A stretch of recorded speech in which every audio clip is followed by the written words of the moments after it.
When the game tips off, the NBA action is just beginning on FanDuel, America's #1 sportsbook. Because FanDuel is your home for NBA live betting. However you want to play, now is the perfect time to join. Make every moment more with FanDuel, official sports betting partner of the NBA. 21 plus and present in Virginia. First online, real money wager only. $5 first deposit required. Bonus issued is non-withdrawable bonus bets which expire 7 days after receipt. Restrictions apply. See terms at sportsbook.fanduel.com. Gambling problem? Call 1-800-GAMBLER. Welcome back, everybody. It's Friday, Getaway Day, March 7th, 2025. Born on this date in 1917, actor Davis Roberts of Mobile. Now, he was a character actor, but Trekkies might remember Dr. Ozaba in the Star Trek episode The Empath. What am I saying? True Trekkies will definitely remember Dr. Ozaba, along with every other character on every episode of every series. For non-Trekkies, he was Dr. Caldwell on a few episodes of Sanford & Son. I guess he was great at playing doctors. Today, let's talk about the Education Department and the National Superintendent of the Year, and do a legislative roundup. I'm Mike Morgan, and we're down in Alabama.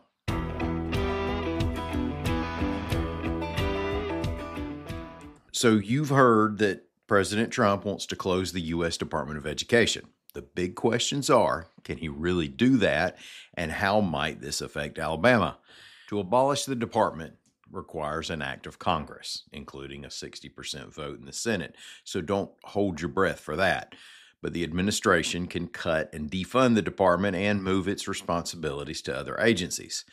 Even that's complicated, though, because many things the Education Department handles is assigned by law to the Education Department.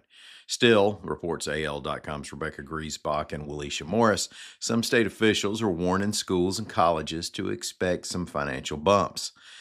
The Department of Education distributes around $2.6 billion to K-12 schools and colleges in Alabama. The Alabama Commission on Higher Education's Jim Purcell said he believes the department will be dissolved and, quote, in the short run, I encourage all those currently supported by the Department of Education's funding and services to prepare for disruption.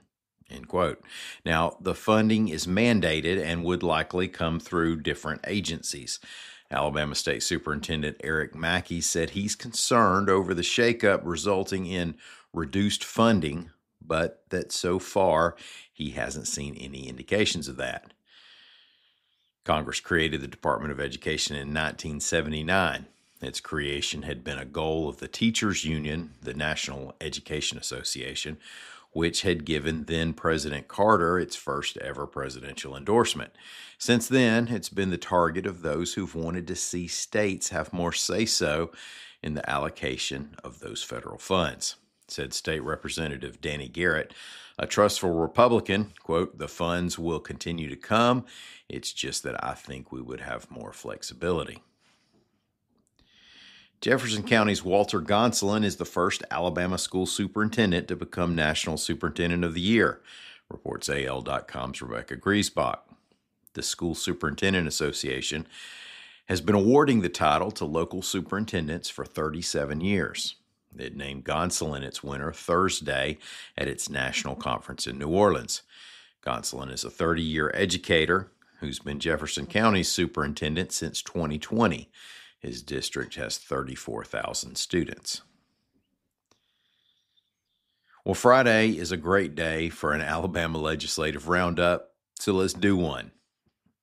A bill adding legal protection for law enforcement officers passed the House 75-26 and moves to the Senate. The bill would apply to law enforcement officers facing charges of excessive use of force and entitle them to a hearing to determine whether their actions, including the use of deadly force, were justified. That hearing would take place before a criminal prosecution could take place. Also, a state ban on possession of so-called Glock switches, those are the parts that enable a gun to fire as a fully automatic weapon, passed the House. The bill, which has been amended, moves back to the Senate. The conversion switches are already banned by federal law, but the state law would open the door for local authorities to prosecute possession cases. a measure that would require the state to reimburse those who've had their SNAP benefits or food stamps stolen has been introduced by State Senator Vivian Davis Figures, a Mobile Democrat.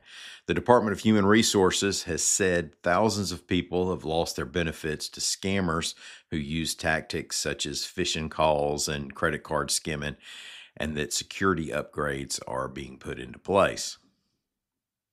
A bill passed the House that would increase penalties for undocumented immigrants who are convicted of felonies against minors. Another bill would have the state track and regulate the labor brokers who bring migrants into the country. And a bill giving the governor more power over the Alabama Department of Veterans Affairs won final passage.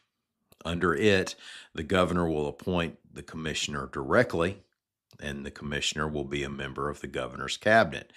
Now, the state's VA board has previously appointed the commissioner, and it will now serve in an advisory role.